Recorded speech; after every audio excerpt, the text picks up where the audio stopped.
So today I want to talk about the moment when a superpower became its own worst enemy. Not because its enemy outsmarted it, not because the battlefield turned against it, but because the man at the top of the most powerful military in human history made a decision so structurally backwards that the people who are supposed to benefit from it are already announcing they will not participate. This is what happened on Sunday, and I want to walk you through it very carefully, because what happened this weekend at the Strait of Hormuz is not just breaking news. It is a turning point that most people will not fully understand until they feel it in their gas bills, in their grocery prices, and in the slow realization that the country that has policed the world's oceans for 80 years just used its navy to lock itself inside its own trap. Let me tell you what I mean. For 6 weeks, the United States has been trying to force Iran to open the Strait of Hormuz. 6 weeks of bombing, 6 weeks of threats,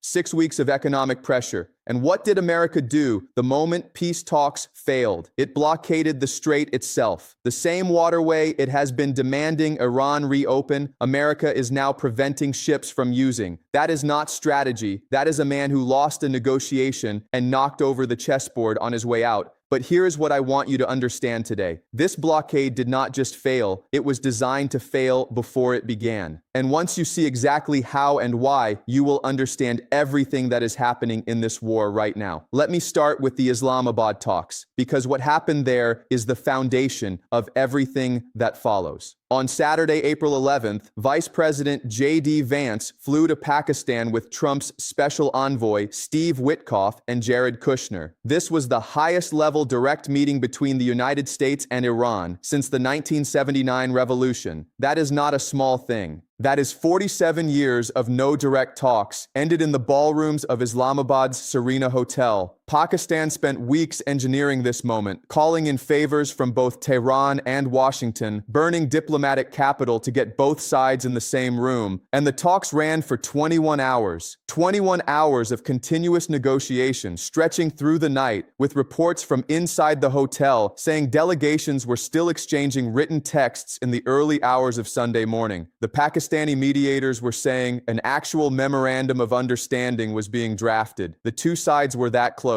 And then the talks collapsed. And the question you have to ask is not just why they collapsed. You have to ask who benefited from their collapse. Here is what Iran brought to the table. Iran's 10-point negotiation plan demanded the release of $6 billion in frozen Iranian assets. It demanded guarantees around Iran's nuclear program and its right to peaceful enrichment. It demanded an end to Israeli attacks on Lebanon as a condition for any regional settlement. And it demanded recognition of Iran's control over the Strait of Hormuz. These are not the demands of a country that is broken. These are the demands of a country that has survived 6 weeks of the most advanced air campaign since the Gulf War and is still controlling 20% of the world's oil supply. Now, here is what America's red lines actually were, according to U.S. officials who spoke to Time magazine after the talks failed. America demanded an end to all uranium enrichment, not reduced enrichment, not supervised enrichment, all of it gone. America demanded the dismantling of all major enrichment facilities, and America demanded the physical removal of Iran's entire stockpile of highly enriched uranium out of the country.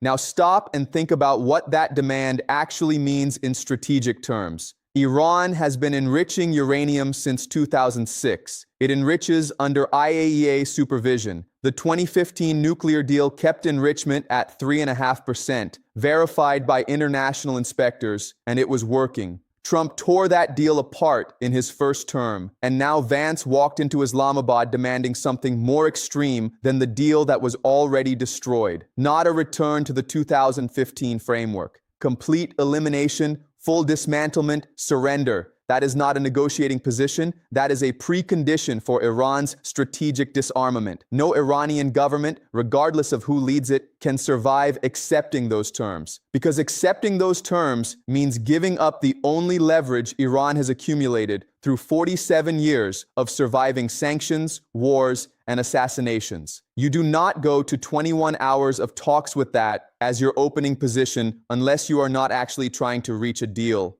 But here is the part that nobody in the American media is talking about clearly enough. Those demands did not originate in Washington. Those demands originated in Tel Aviv. While Vance was sitting in Islamabad negotiating, Israeli Prime Minister Netanyahu went on camera and said, in his words, the campaign against Iran is not over yet. While the talks were active, while American and Iranian delegations were exchanging texts in the same hotel, Netanyahu went public and announced the war should continue. And at the same time, Israel struck more than 200 Hezbollah targets in Lebanon over the weekend. More than 100 Lebanese civilians killed in a single weekend. UNICEF reported dozens of children killed in less than 10 minutes of airstrikes. Iran's 10-point plan had stated explicitly that an end to attacks on Lebanon was a condition for any deal. So while Vance was trying to close that gap diplomatically, Israel was making it impossible. The moment Vance left Islamabad empty-handed, Israel had what it wanted. The talks failed, the war continues, and America takes the blame. Now, the blockade. Let me explain exactly what Trump announced and why it immediately began contradicting itself. On Sunday morning, Trump went on Fox News and said, in his words, it will be a complete blockade. All in, all out, all or nothing. No ship enters, no ship leaves until Iran relents. That is what the President of the United States said. Then CENTCOM, his own military command, issued a clarification. The blockade will only target vessels entering or departing Iranian ports and coastal areas. Ships going to Saudi Arabia, UAE, Qatar, those are not affected. So which is it? A complete blockade or a targeted enforcement action against Iranian port traffic only? The president said one thing, his military said another. The gap between those two descriptions is not a communications problem, it is a strategic incoherence problem. And the world noticed immediately. The blockade took effect at 10 in the morning Eastern Time on Monday, April 13th. The U.S. Navy has 15 ships in the region, including 1 aircraft carrier and 11 destroyers. Within hours of the blockade starting, tanker traffic through the strait had halted again. Ships that had been edging back toward the channel after the ceasefire reversed course. At least 2 vessels turned around completely. One tanker began transmitting a status of drifting off the Iranian coast, apparently stalling, waiting to see what happens. Brent crude jumped 7% on Monday alone, past $102 a barrel. That is a 40% increase since the war began on February 28th.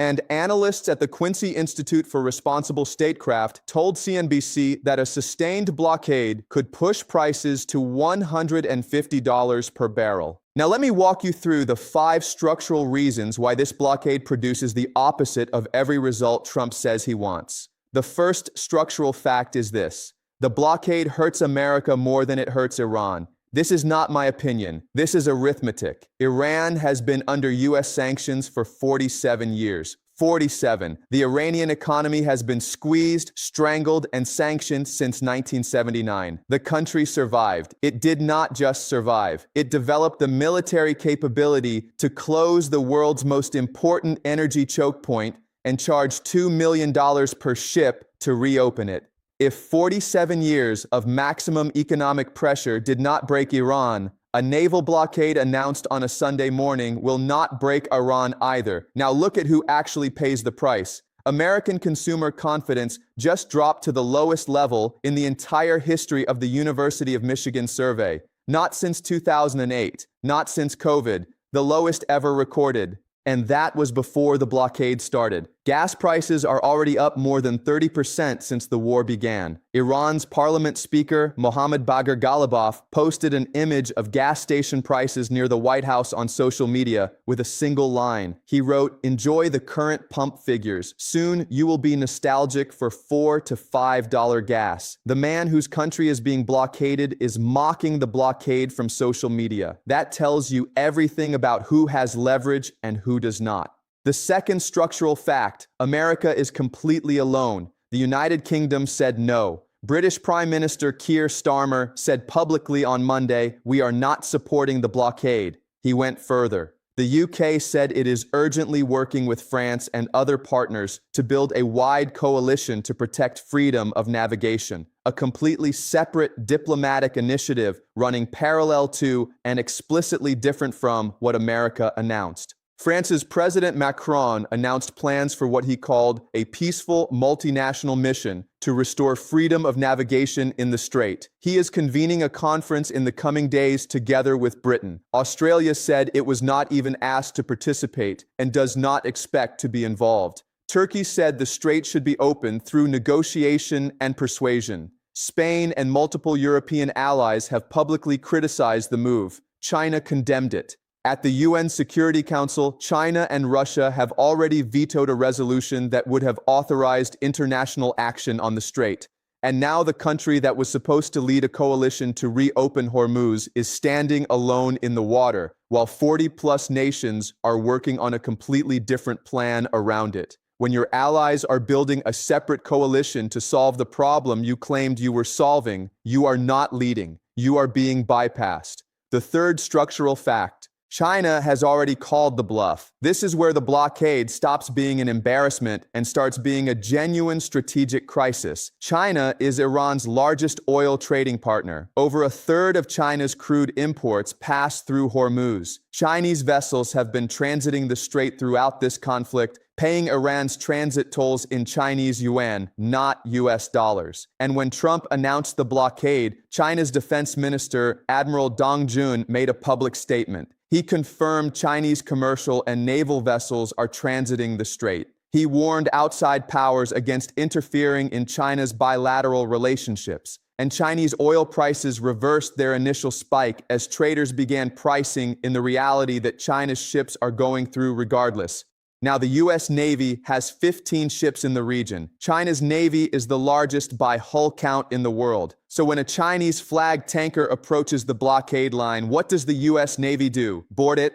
That is a direct military confrontation with a nuclear power. Sink it? That is an act of war against the world's second largest economy. Let it through? Then every ship in the world reflags under Chinese registration, and the blockade becomes theater. There is no version of this decision that does not expose the blockade as either dangerous or unenforceable. And here is the part that should matter to every American strategist more than any of the above. If the United States establishes the legal and operational precedent that a military power can blockade an international strait, China will use that exact precedent the next time it wants to pressure Taiwan. America is handing Beijing the framework to do the one thing U.S. foreign policy has spent 70 years trying to prevent. The fourth structural fact: Iran holds the escalation option that America cannot match. The IRGC stated clearly after the blockade was announced. Security of ports in the Persian Gulf and the Sea of Oman is either for everyone or for no one. Iran's senior military advisors described what they called great untapped leverage. That phrase is not vague. Iran's allies, the Houthis, control the Bab el-Mandeb Strait at the southern entrance to the Red Sea. Before this war, that waterway carried 12 to 15% of global trade. If Iran picks up the phone to Yemen in response to the blockade, America does not just have Hormuz closed, it has both choke points closed simultaneously. That is 20% of global oil plus 12 to 15% of global trade, gone from global markets at the same time. The head of the International Energy Agency has already called the current Hormuz disruption the worst energy shock in history, worse than 1973, worse than the Iran-Iraq war in the 1980s, worse than Iraq's invasion of Kuwait combined. That is one choke point. Add the Red Sea, and the IEA's language will need new vocabulary. There are currently 230 loaded oil tankers waiting inside the Persian Gulf, unable to exit. 230. A blockade that prevents any Iranian port traffic from moving means those tankers go nowhere. That is not a squeeze on Iran.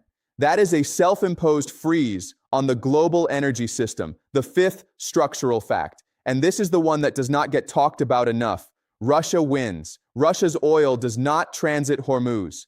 Every barrel that cannot reach the market through the Persian Gulf is a barrel the world must replace from somewhere else. The somewhere else is Russia. Before this war started, Russia's oil revenues were declining. Western sanctions and price caps were beginning to bite. Then the war started on February 28th, and Russia's oil tax revenues doubled to $9 billion in a single month. The blockade will push prices even higher. Russia sells more oil at higher prices with full market access, while its main geopolitical rival exhausts its naval assets, burns diplomatic relationships, and bleeds economically from a war it started. This is not a coincidence of geography. This is a structural consequence of the decision to fight in the one place on Earth where the fight most directly benefits the one country America is supposed to be in strategic competition with. Now, I want to address the contradiction at the heart of this entire blockade, because it has not been stated plainly enough anywhere. The blockade is illegal under international law, not contested, not debatable, illegal.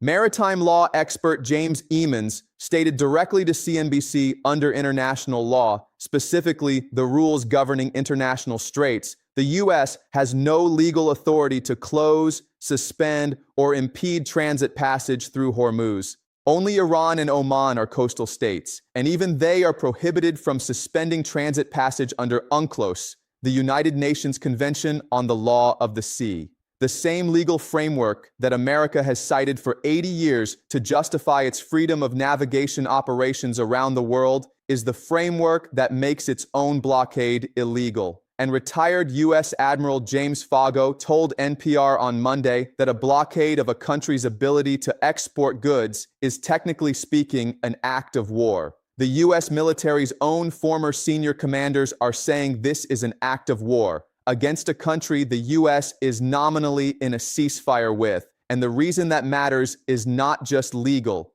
it is strategic. The United States spent the entire post-World War II era building its global credibility on freedom of navigation. That principle is what gave America the right to challenge China in the South China Sea.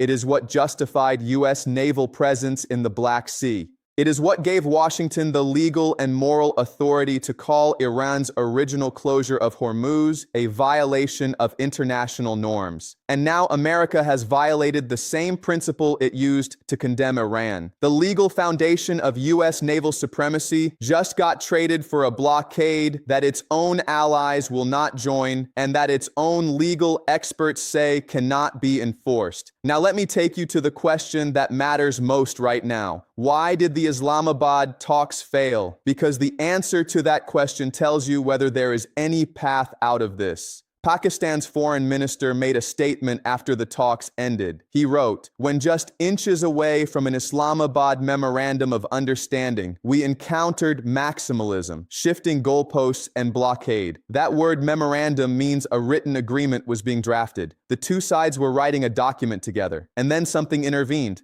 The Pakistani mediator, who had been closest to both sides, described what happened as the U.S. side insisting on demands that had not been part of earlier rounds of discussion. The nuclear demands, the full enrichment elimination, the removal of all stockpiles, these were added onto a negotiation that had started from a much narrower base. They were added after Iran had already made what Iran described as forward-looking initiatives that the U.S. side had found promising enough to put into writing. The Council on Foreign Relations published analysis directly after the talks asking whether either side actually wanted a deal, noting that Vance appeared to have gone to Islamabad hoping to accept Iran's surrender rather than to negotiate mutual concessions. That framing is revealing. A negotiator who arrives expecting surrender is not a negotiator. He is a spokesman for unconditional terms. And Iran, which has been under siege for 47 years, which survived the Iran-Iraq War, which survived Stuxnet, which survived the assassination of its top military commander, which survived 6 weeks of the most advanced bombing campaign the United States could deliver, does not respond to surrender demands. It absorbs them, waits, and responds structurally, not emotionally. There is something else happening here that is being underreported. The ceasefire that began on April 8th was already under enormous strain before the talks even started. Iran lost track of some of the mines it planted in the Strait of Hormuz, its own mines. The strait cannot be fully opened even if Iran wanted to open it, because Iran does not know where all its mines are. The U.S. Navy has been conducting mine clearance operations just to physically make the waterway passable. Meanwhile, Israel struck more than 200 Hezbollah targets in Lebanon over the single weekend of the talks, killing over 100 civilians, including dozens of children, according to UNICEF. Iran's 10-point plan required those attacks to stop as a condition of any deal. They did not stop, they escalated. So while American diplomats were inside a hotel trying to close a deal, an Israeli military campaign was outside the hotel, making that deal impossible. And when the talks collapsed, Trump announced the blockade. Not a pause, not a return to the table, a blockade, within hours of Vance's plane leaving Pakistani airspace. Now here is what I believe is actually happening. And I want to be careful here because I do not have confirmation of this from inside the White House. But the structural logic points in one direction. The Trump administration walked into Islamabad with terms that required Iran's strategic capitulation. Iran could not accept those terms. The talks failed. Trump then announced a blockade. But a blockade is not a diplomatic tool. It is a coercive escalation that, under international law, constitutes an act of war. In other words, the diplomatic process ended and was immediately replaced with something that escalates the conflict rather than resolving it.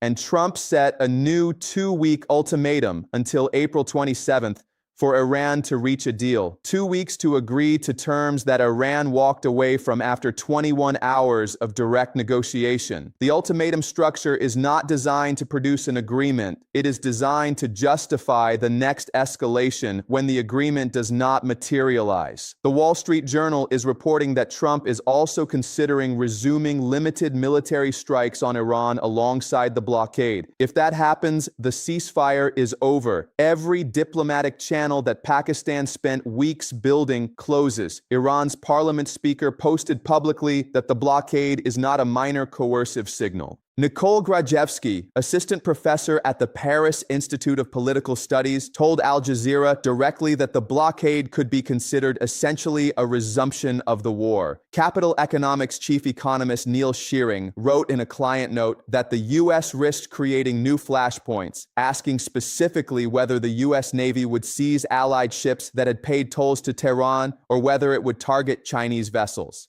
Either outcome, he wrote, would represent a significant escalation. So here are my 3 predictions. Prediction 1, the blockade collapses within 30 days without achieving its stated objective. The reason is simple. A blockade needs enforcement. Enforcement against Chinese vessels requires confrontation with China. Confrontation with China requires a level of escalation that neither Trump nor his economic advisors will accept when U.S. stock markets are pricing in a global recession. Already on Monday, oil prices that surged initially on the blockade news reversed downward when China confirmed its ships would keep transiting. Traders understood what that meant. The blockade is porous the moment the second largest economy in the world decides it is porous. And China has already decided. Trump has issued a 2-week ultimatum to Iran. That is not the language of a sustained strategic campaign. That is the language of someone who needs an exit ramp. Expect the administration to announce that conditions have changed, that Iran has agreed to certain technical understandings, and that the blockade is being modified or suspended. The framing will say, America won. The structural reality will say Iran is still controlling access to Hormuz. Prediction 2. France and Britain's independent navigation mission becomes the diplomatic framework that actually ends this crisis, not America's. Macron has already announced a conference in the coming days with Britain to build a multinational coalition for freedom of navigation. This is not symbolic. The UK Maritime Trade Operations Centre was already issuing notices about the blockade on Monday. These are 2 of America's closest allies publicly stepping around the US-led action to build something different. If their coalition succeeds in reopening the strait through some combination of guaranteed passage and agreement with Iran, America's blockade will have been bypassed by its own friends. That is a significant loss of strategic authority, not a military defeat, something more lasting, an institutional defeat, where America is removed from the center of the solution to a crisis it created. Prediction 3. 6 months from now, the strategic accounting of this blockade will show it achieved the opposite of every stated goal. Iran will emerge with a stronger claim to regulatory authority over the strait than it had before the war began. Iran is already modeling its desired future on Turkey's control of the Turkish Straits under the 1936 Montreux Convention, which gives Turkey the legal right to regulate warship passage. Iran wants a permanent legal framework that gives it similar authority over Hormuz. The longer this war continues without a settlement, the more Iran's de facto control of the strait gets normalized. Every day that passes without a resolution is a day that Iran's toll booth on the world's most important waterway becomes an accepted feature of the global energy system rather than an emergency to be reversed. America blockaded Hormuz to prevent that outcome. The blockade accelerates it. Let me bring this together with the pattern, because in this class I always want you to see the pattern and not just the event. 6 weeks ago, America went to war with Iran to reopen the Strait of Hormuz. Iran closed it anyway. America tried diplomatic pressure. Iran held its position. America tried a bombing campaign. Iran's missile capacity has not been eliminated. America tried a ceasefire. Iran began charging tolls. America sent its vice president on the longest diplomatic flight in his career for 21 hours of direct negotiation. Iran said the terms were excessive, and America's response to that negotiation failure was to apply a blockade to the waterway it has been demanding Iran reopen for 6 weeks. America is now doing to Hormuz what it has been saying Iran is doing to Hormuz for the same reason Iran has been doing it, because neither side can afford to let the other control the exit. The International Energy Agency has described this as the worst energy shock the world has ever seen, more severe than the oil crises of the 70s and the Ukraine war combined. There are 230 loaded oil tankers sitting inside the Persian Gulf right now, going nowhere. Fertilizer shipments are blocked. Food prices are rising globally. European gas storage is at 30% capacity heading into summer. The UK is expecting inflation above 5% this year directly because of this conflict. And the United States, the country that initiated this war and that claims to be winning it, just announced a blockade that its own former admirals call an act of war, that its own allies refuse to join, that its own legal experts say violates international law, and that its own military cannot enforce without risking a confrontation with China. There is a concept in strategic analysis called an own goal. In football, it is when a player kicks the ball into their own net. In geopolitics, it is when a great power uses its own strength to achieve the exact outcome it was trying to prevent. America has been trying to prevent Iran from dominating the Strait of Hormuz. The blockade confirms that Iran dominates it. Because if Iran did not control the strait, America would not need to blockade it. The blockade is an admission of failure dressed up as a show of force, and the world, including America's closest allies, can see the difference. I want to end with one more thing, because the pattern here goes beyond Hormuz. America entered this war with one demand: reopen the strait. 6 weeks later, Iran still controls the strait. America entered the Islamabad talks with one precondition: Iran must commit to no nuclear weapons. Iran did not commit. America then blockaded the strait it was trying to open. Trump gave Iran a new ultimatum of 2 weeks. There is a structure here. Every time the stated objective is not achieved, the response is escalation. And every escalation closes the diplomatic window a little further and raises the cost for everyone a little higher.